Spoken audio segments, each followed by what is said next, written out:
भाजपा की ए टीम कौन है और भाजपा की बी टीम कौन है या भाजपा की सी टीम कौन है।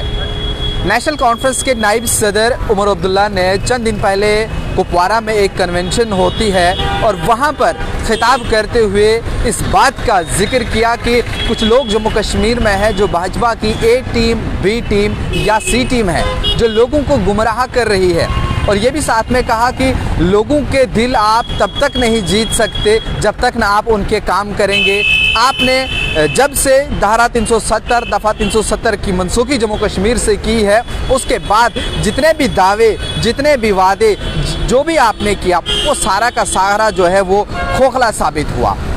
उमर अब्दुल्ला का साफ तौर पर निशाना यहाँ पे कुछ सियासी पार्टियों के ऊपर था। उन्होंने कहा कि अगर ये बाकी सियासी पार्टियाँ काम करना चाहती हैं तो वो काम करें, नेशनल कॉन्फ्रेंस के ऊपर कोई सियासत ना करें, नेशनल कॉन्फ्रेंस के ऊपर कोई टिप्पणी ना ही करें, वही आपके लिए बेहतर है। क्योंकि जब दफ़ा 370 को यहाँ से मनसूख किया गया था तो एक बहुत बड़ा प्रोपेगेंडा बनाया गया, एक अफवाह फैला जिक्र है, मिलिटेंसी यहाँ उरूज पर है, उसका जो है सबसे बड़ी वजह यही आर्टिकल 370 है। उसके अलावा बहुत सारी चीज़ों का जिक्र किया गया था कि अगर ये सब चीज़ें यहाँ पर अमन चाहते हो, यहाँ पर तरक्की चाहते हो, तो हम लोगों को चाहिए कि इन सभी चीज़ों को हमें आर्टिकल 370 को ख़त्म करना होगा और उसके ज़रिए हम जम्मू कश्मीर में बेहतरी जो है वो ला सकते हैं। अब जो लोग हमारे साथ ज्वाइन कर रहे हैं, अभी देख रहे हैं, सुन रहे हैं, आप कमेंट सेक्शन में भी हमें अपनी राय ज़रूर दे सकते हैं कि क्या कुछ बदला जम्मू कश्मीर में आर्टिकल 370 के हटने के बाद, क्या कुछ बदलाव आए। बहुत से बदलाव आए, क्या बदलाव आए, नौकरियों के लिए जब एडवर्टीजमेंट की गई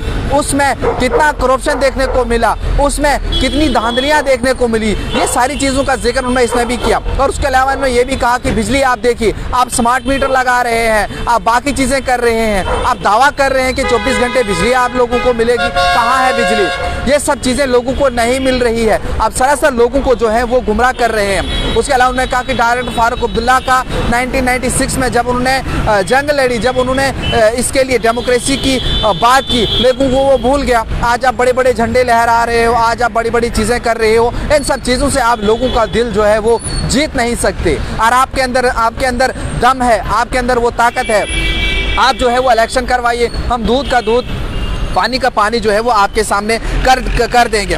और साथ में ने कहा कि आज 4 साल से ज़्यादा अरसा जो है वो बीत गया जहां ये रियासत आर्टिकल 370 से पहले आगे की तरफ थी, लेकिन अब वही रियासत जो है वो पीछे की तरफ दौड़ रही है। ये सारा का सारा निज़ाम जो है वो पूरा का पूरा उल्टा नज़र आ रहा है। उसके अलावा कई सारे चीज़ों के लिए और भी उन्होंने जिक्र किया कि उन्होंने कहा कि बाकी इन सब चीज़ों पे खामोश इस वक्त ये पार्टियाँ क्यों हैं, ये इसके ऊपर बात क्यों नहीं कर रही हैं। इसके चलते और भी कई सारी चीज़ों का उन्होंने जिक्र किया, क्योंकि अगर आर्टिकल 370 को यहाँ से हटा दिया जाएगा तो यहाँ मिलिटेंसी खत्म हो जाएगी। कहाँ मिलिटेंसी खत्म हुई, ये सवाल भी पूछा। आज भी हमारे जवानों की शहादत हो रही है।